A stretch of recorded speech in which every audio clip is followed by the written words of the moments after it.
ধলাবিল এলাকায় যান দুর্ঘটনার বলি এক। ঘটনার বিবরণে প্রকাশ, প্রাইমারি স্কুলের শিক্ষিকা আরতি দাস টমটমে করে বাড়িতে আসার পথে হঠাৎই একটি বাইক এসে সজোরে ধাক্কা মারে। এতে করে টমটমটি উল্টে যায়। সকাল 11টা নাগাদ ছিটকে পড়া যায় সাথে সাথেই মহিলাটি টমটম থেকে।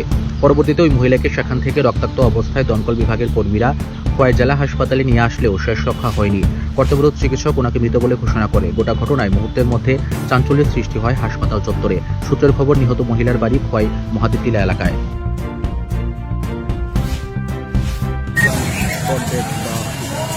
কিছুক্ষণ আগে আমাদের কাছে একটা খবর আসে যে ধলাবিল যে সিএমও অফিস আছে সেটার সামনে একটা অ্যাক্সিডেন্ট হয়েছে টমটম এবং বাইকে। একটা মহিলা গুরুতর অবস্থায় খোয়াই ডিস্ট্রিক্ট হসপিটালে আনা হয়েছে। এই খবর পেয়ে আমরা সঙ্গে সঙ্গে আসি এবং আমরা স্টাফ পাঠাই ধলাবিল। তো হসপিটালে এসে জানতে পারি রোগীটা ব্লড ডেথ হয়েছে। তো যতটুকু জানতে পেরেছি রোগীটার নাম আরতি দাস, বয়স 59। উনি নাকি প্রাইমারি টিচার। তো ওনার কাজে যাওয়ার সময় এই দুর্ঘটনাগ্রস্ত হয়েছে। তো আমরা এখন যে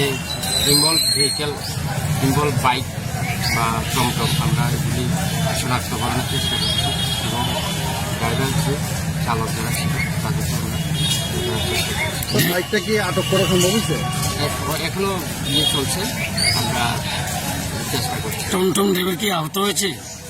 সেটা টমটম ড্রাইভার এবং বাইক ড্রাইভার উভয়ই জায়গা থেকে পলায়ন করেছে। তো আমরা এগুলিকে যারা যারা ছিল বা যারা যারা আইউটনেস আছে সবাইকে আমরা জিজ্ঞেস করছি এবং অতি দ্রুত আমরা বাইক এবং টমটম দুটোকেই আমরা ডিটেক্ট করার আমরা চেষ্টা করছি। কতটার সময় ঘটনাটা হয়েছে? ঘটনাটা হয়েছে ঘন্টাখানিক আগে। সেটা হচ্ছে 12টা 11টা 10:30। ধন্যবাদ।